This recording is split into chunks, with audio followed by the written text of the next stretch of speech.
നമസ്കാരം, നിഖിലാണ്. നാടൻ ചായ വേൾഡ് കപ്പ് അപ്ഡേറ്റിലേക്ക് ഏവർക്കും സ്വാഗതം. അപ്പോൾ വേൾഡ് കപ്പിലെ ഗ്രൂപ്പ് ഘട്ട മത്സരങ്ങളൊക്കെ ഇങ്ങനെ അവസാനിച്ച് റൗണ്ട് ഓഫ് 32 നോക്കൗട്ട് മത്സരങ്ങൾ ഇങ്ങനെ ആരംഭിച്ചിരിക്കുകയാണ് അല്ലേ. ആദ്യ ഒരു മത്സരം കഴിഞ്ഞു. ദക്ഷിണാഫ്രിക്കയും കാനഡയും തമ്മിലൊരു പോരാട്ടം. അതിൽ വിജയിച്ചുകൊണ്ട് പ്രീ ക്വാർട്ടറിലേക്ക് അവസാന 16 കാനഡ മുന്നേറുന്ന ഒരു കാഴ്ച. അതായത് കാനഡയുടെ ചരിത്രത്തിൽ തന്നെ ലോകകപ്പിലെ ഏറ്റവും മികച്ച പെർഫോമൻസ് തന്നെ ഈ ലോകകപ്പിൽ അവർ പുറത്തെടുത്തു എന്ന് പറയാം. കാരണം പ്രീ ക്വാർട്ടർ വരെ അവർ മുന്നേറുന്ന ഒരു സാഹചര്യം. ഇനി പ്രീ ക്വാർട്ടറിലേക്ക് ആരൊക്കെ എത്തും എന്നുള്ള കാര്യങ്ങൾ ഇനി വരുന്ന കുറച്ച് ദിവസങ്ങൾക്കുള്ളിൽ അറിയാൻ പറ്റും. അതായത് ആദ്യ ഘട്ടത്തിലെ ആ ഒരു ഇതിൽ നിന്ന് മാറി വേൾഡ് കപ്പ് അടുത്തൊരു ഫേസിലേക്ക് കടക്കുകയാണെന്ന് പറയാൻ സാധിക്കും. കൂടുതൽ ടീമുകളുണ്ടായിരുന്നത് 42 ഉണ്ടായിരുന്നത് 32 ചുരുങ്ങി. 32 നിന്നും ഇനി 31 ടീമുകൾ മാത്രം. അതായത് ഒരു ടീം ഇപ്പോൾ ഓൾറെഡി ഇന്നലെ ദക്ഷിണാഫ്രിക്ക കാനഡയ്ക്ക് എതിരെ തോറ്റവർ പുറത്തായിരിക്കും. ഇനി 31 ടീമുകൾ കൂടി മാത്രമാണുള്ളത്. ഇതിൽ ഇന്നിനി നടക്കാൻ പോകുന്ന 3 പോരാട്ടങ്ങളുണ്ട്. റൗണ്ട് ഓഫ് 32 3 പോരാട്ടങ്ങൾ നടക്കാനുണ്ട്. ബ്രസീലും ജപ്പാനും തമ്മിൽ മത്സരമുണ്ട്. ജർമ്മനിയും പരഗ്വേയും തമ്മിൽ പോരാട്ടമുണ്ട്. നെതർലൻഡ്സും മൊറോക്കോയും തമ്മിലുള്ള മത്സരമുണ്ട്. അപ്പോൾ ഇതൊക്കെയാണ് നോക്കുന്നത്. അപ്പോൾ ആദ്യം നമുക്ക് ഇന്നലത്തെ ആ ഒരു റൗണ്ട് ഓഫ് 32 മത്സരത്തിലേക്ക് പോകാം അല്ലേ. അതിൽ ദക്ഷിണാഫ്രിക്കയും കാനഡയും തമ്മിലൊരു സൂപ്പർ പോരാട്ടം തന്നെയായിരുന്നു പറയാം. അതായത് അധിക സമയം കഴിഞ്ഞുള്ള 90 മിനിറ്റ് കഴിഞ്ഞുള്ള 2-ാം മിനിറ്റിൽ ഇഞ്ചുറി ടൈമിൽ ഒരു ഗോൾ സ്റ്റീഫൻ എസ്റ്റാക്വയുടെ വക കാനഡയ്ക്ക് അനുകൂലമായ ഒരു ഗോൾ വീഴുന്നു. അതിലൂടെ ഒരു വിജയം എന്തായാലും കാനഡ സ്വന്തമാക്കിക്കൊണ്ട് ലോകകപ്പിലേക്ക് അവരുടെ റൗണ്ട് ഓഫ് 32 നിന്ന് 16 പ്രീ ക്വാർട്ടറിലേക്ക് അവർ മുന്നേറുന്നൊരു കാഴ്ച. കാനഡ ചരിത്രത്തിൽ ഏറ്റവും വലിയ ലോകകപ്പ് വിജയങ്ങളിലൊന്നായിരുന്നത്. കാരണം ഇതുവരെ അവർ ഒരു പ്രീ ക്വാർട്ടർ വരെ എന്തായാലും എത്തിയിട്ടില്ല. ആദ്യ പകുതിയിൽ ഇരു ടീമുകളും സൂക്ഷ്മമായ സമീപനമാണ് സ്വീകരിച്ചത്. അതായത് മികച്ച മത്സരം തന്നെ 2 ടീമുകളുടെ ഭാഗത്തു നിന്നും ഉണ്ടായിരുന്നു. പക്ഷേ കുറച്ചുകൂടി ഡിഫൻസീവ് ഒക്കെ ആയിരുന്നു. കാനഡ കൂടുതൽ സമയം പന്ത് കൈവശം വെച്ചു എന്ന് പറയാം. ദക്ഷിണാഫ്രിക്ക ആകട്ടെ ഒരു പ്രതിരോധത്തിലൂന്നി കൗണ്ടർ അറ്റാക്കിന് അവർ ശ്രമിച്ചുകൊണ്ടിരുന്നു. ആദ്യ പകുതിയിൽ കാനഡയ്ക്ക് അനുകൂലമായ ചില ഗോൾ അവസരങ്ങളൊക്കെ ഉണ്ടായിരുന്നെങ്കിൽ പോലും അത് മുതലാക്കാൻ അവർക്ക് സാധിച്ചില്ല. ഗോൾ നേടാൻ ആയില്ല, ഫിനിഷ് ചെയ്യാൻ സാധിച്ചില്ല. 2-ാം പകുതിയിൽ സമ്മർദ്ദം കൂട്ടിയ കാനഡ, അതായത് കാനഡയുടെ ഭാഗത്തുനിന്ന് കുറച്ചുകൂടെ പ്രഷർ ഉണ്ടായിരുന്നു. അത് നിന്നാണ് ഇഞ്ചുറി ടൈമിൽ ഗോൾ വീഴുകയും കാനഡ വിജയം സ്വന്തമാക്കുകയും ചെയ്തത്.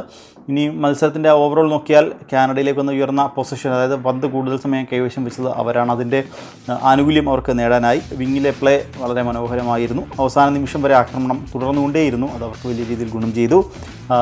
സൗത്ത് ആഫ്രിക്കയിലേക്ക് വന്നൊരു ഡിഫൻസീവിലൊരു ഓർഗനൈസേഷൻ അവർക്ക് ഒരു പരിധി വരെ ആശ്വാസം നൽകുന്ന കാര്യമായിരുന്നു. കൗണ്ടർ അറ്റാക്കിൽ അവർക്ക് വലിയ പ്രതീക്ഷയുണ്ടായിരുന്നു. പക്ഷേ അത് ഫലം കണ്ടില്ല. അധിക സമയത്തിനായി കളിച്ചെങ്കിൽ അവർ അവസാന നിമിഷം വീണു പോകുന്ന ഒരു കാഴ്ച എന്തായാലും കാണാൻ സാധിച്ചു എന്നുള്ളതാണ്. അപ്പോൾ ഇതാണ് ഇന്നലെ നടന്ന ഒരു മത്സരത്തിൻ്റെ വിവരങ്ങൾ.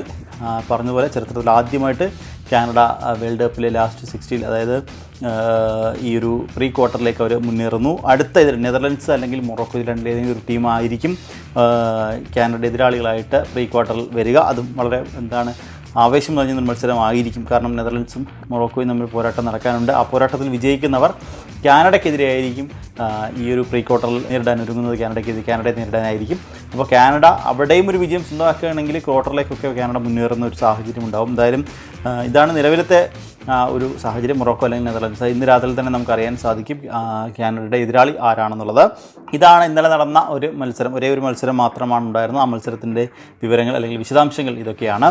ഇനി നമുക്ക് ഇന്ന് നടക്കാനിരിക്കുന്ന പോരാട്ടങ്ങൾ അതിൽ ഏറ്റവും ശ്രദ്ധേയം പറഞ്ഞതുപോലെ നോക്കൗട്ട് മത്സരമാണ്. വിജയിച്ചാൽ അകത്ത്, തോറ്റാൽ പുറത്ത്, ഡു ഓർ ഡൈ സിറ്റുവേഷനാണ് എല്ലാ ടീമുകൾക്കും. അപ്പോൾ അതുകൊണ്ട് എല്ലാ ടീമുകളും മികച്ച പ്രകടനം തന്നെ കാഴ്ചവെക്കാൻ ശ്രമിക്കും. അപ്പം ഇന്നിനി അങ്ങോട്ട് പ്രധാനപ്പെട്ട ടീമുകൾ കളത്തിലിറങ്ങുന്നുണ്ട്. അതിൽ ബ്രസീൽ ഇറങ്ങുന്നുണ്ട്, ജർമ്മനി ഇറങ്ങുന്നുണ്ട്, നെതർലൻഡ്സ് ഇറങ്ങുന്നുണ്ട്. അപ്പോൾ ഇവരിൽ ആരൊക്കെ അകത്തുണ്ടാവും, ആരൊക്കെ പുറത്തു പോകും എന്നുള്ള കാര്യത്തിൽ നമുക്ക് ഇന്നൊരു തീരുമാനം അറിയാൻ സാധിക്കും. ബ്രസീലിൻ്റെ എതിരാളി ജപ്പാനാണ്. താരതമ്യേന ചെറിയ ടീമെന്നൊക്കെ പറഞ്ഞിരുന്നെങ്കിലും പക്ഷേ ജപ്പാൻ അത്ര ചെറിയ ടീമല്ല എന്നുള്ളതാണ്.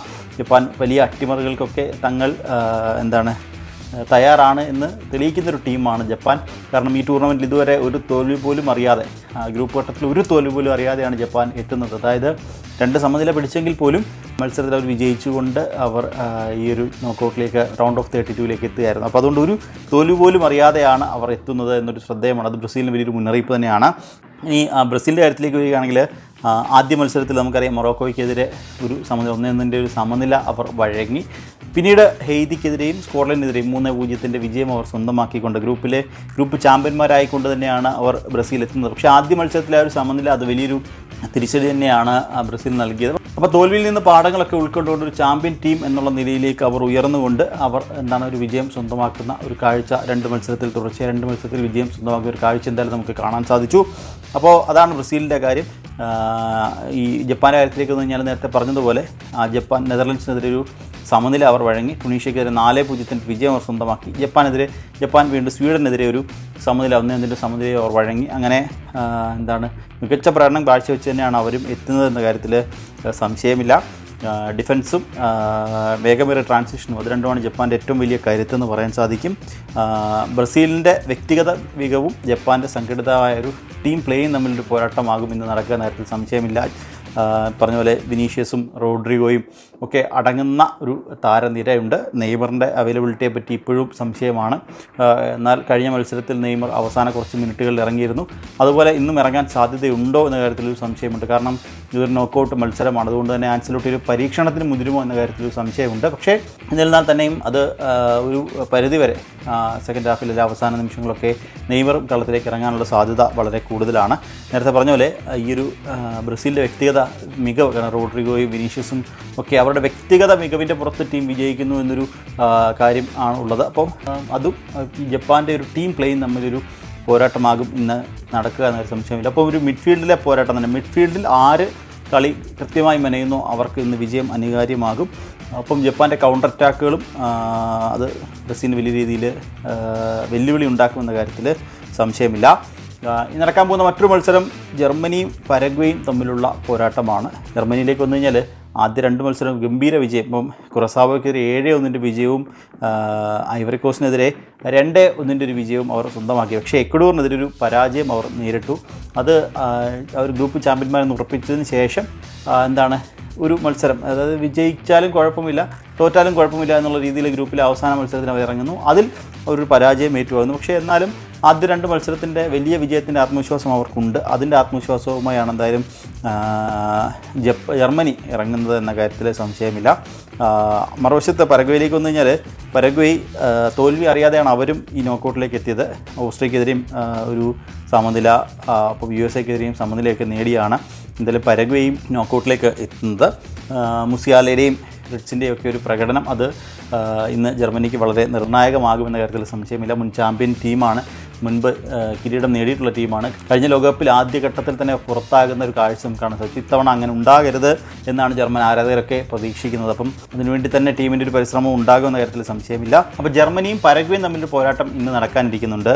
അപ്പോൾ ഇന്ന് നടക്കുന്ന മൂന്നാമത്തെ പ്രധാനപ്പെട്ട പോരാട്ടം നെതർലൻഡ്സും മൊറോക്കോയും തമ്മിലുള്ള മത്സരമാണ്. അത് നെതർലൻഡ്സിലേക്ക് വന്നു കഴിഞ്ഞാൽ ജപ്പാനെതിരെ ഒരു സമനില അവർ വഴങ്ങിയിരുന്നു. എന്നാൽ നെതർലൻഡ്സ് ട്യൂണീഷ്യക്കെതിരെ ഒരു വിജയമൊക്കെ സ്വന്തമാക്കി. അതിൻ്റെയൊക്കെ ആത്മവിശ്വാസത്തിൽ 10 ഗോളുകൾ നേടിയാണ് അവർ ഈ ഒരു ഇതിലേക്ക് എത്തുന്നത്, നോക്കൗട്ടിലേക്ക് എത്തുന്നത്. അപ്പോൾ അതായത് റൗണ്ട് ഓഫ് 32 ഗ്രൂപ്പിൽ നിന്നും റൗണ്ട് ഓഫ് 32ലേക്ക് എത്തുന്നത് 10 ഗോളുകൾ നേടിയാണ്. അപ്പോൾ അതിൻ്റെ വലിയൊരു ആത്മവിശ്വാസം തന്നെ നെതർലൻഡ്സിനുണ്ട്. അപ്പം ഒരു ഈ ഒരു ലോകകപ്പിൽ കിരീടം നേടാൻ സാധ്യതയുള്ള ഫേവറേറ്റ് ടീമുകളിൽ ഒന്നുകൂടിയാണ്. പല വലിയ പ്രവചനങ്ങളൊക്കെ നെതർലൻഡ്സിന് അനുകൂലമായി വന്നിട്ടുണ്ട്. അപ്പോൾ അതുകൊണ്ട് തന്നെ അതിനും സാധ്യതയുള്ളൊരു ടീമാണ് നെതർലൻഡ്സ്. അപ്പോൾ അതിനും പറ്റിയൊരു പ്രകടനം ആദ്യ മത്സരത്തിൽ ജപ്പാനെതിരെ ഉണ്ടായിരുന്നില്ല. പക്ഷേ പിന്നീട് നെതർലൻഡ്സ് ട്യൂണീഷ്യക്കെതിരെയൊക്കെ ആ ഒരു പ്രകടനം അവരുടെ ഭാഗത്തു നിന്ന് ഉണ്ടായിരുന്നു. മറിച്ച് മൊറോക്കോയിലേക്ക് വന്നു കഴിഞ്ഞാൽ ആദ്യ മത്സരത്തിൽ തന്നെ ബ്രസീലിനെ സമനിലയിൽ തളച്ചതിൻ്റെ ഒരു ആത്മവിശ്വാസം അവർക്കുണ്ട്. പിന്നീട് ഹെയ്തിക്കെതിരെ അടക്കം അവർ വലിയ വിജയം സ്വന്തമാക്കുന്ന കാഴ്ച നമ്മൾ കണ്ടതാണ്. അപ്പോൾ അതിൻ്റെ ഒരു ആത്മവിശ്വാസം എന്തായാലും അവർക്കും ഉണ്ട് എന്ന കാര്യത്തിൽ സംശയമില്ല. അപ്പോൾ അതും ഒരു തീവാർന്ന പോരാട്ടമാകുന്ന കാര്യത്തിൽ സംശയമില്ല. നെതർലൻഡ്സും മൊറോക്കോയും തമ്മിൽ നെതർലൻഡ്സിൻ്റെ ഒരു ആക്രമണ ശൈലിയും മൊറോക്കോയുടെ സംഘടിതമായിട്ടുള്ള പ്രതിരോധവും തമ്മിലൊരു പോരാട്ടമാകും ഇന്ന് നടക്കുക എന്ന കാര്യത്തിൽ സംശയമില്ല. അപ്പോൾ ഇന്ന് നടക്കാനിരിക്കുന്ന 3 പ്രധാനപ്പെട്ട മത്സരങ്ങൾ. അതായത് പ്രീ ക്വാർട്ടറിൽ ആരൊക്കെ കളിക്കും എന്ന കാര്യത്തിൽ ഇന്ന് അറിയാൻ സാധിക്കും. ബ്രസീലും ജപ്പാനും തമ്മിലാണ് ആദ്യ ഒരു മത്സരമുള്ളത്. ജർമ്മനിയും പരഗ്വേയും തമ്മിൽ മറ്റൊരു മത്സരം നടക്കുന്നുണ്ട്. നെതർലൻഡ്സും മൊറോക്കോയും തമ്മിൽ മത്സരം നടക്കുന്നത്. അങ്ങനെ ഇന്ന് ഈ 3 മത്സരങ്ങളാണ് ഇന്നിനി നടക്കാനുള്ളത്. അപ്പോൾ ഇന്നലെ നടന്ന പോലെ കാനഡ എന്തായാലും വിജയിച്ചുകൊണ്ട് ആദ്യ 16 അവരുടെ ബെർത്ത് എന്തായാലും അവർ ഉറപ്പിച്ചിട്ടുണ്ട് എന്ന കാര്യത്തിലും സംശയമില്ല. അപ്പോൾ ഇതാണ് ഇന്നത്തെ വേൾഡ് കപ്പ് അപ്ഡേറ്റിൽ നമുക്ക് പങ്കുവയ്ക്കാനുള്ളത്. അപ്പോൾ ഇന്നത്തെ വേൾഡ് കപ്പ് അപ്ഡേറ്റിൻ്റെ സമയം അതിവിടെ പൂർണ്ണമാവുകയാണ്. This is M Nikhil Kumar signing of.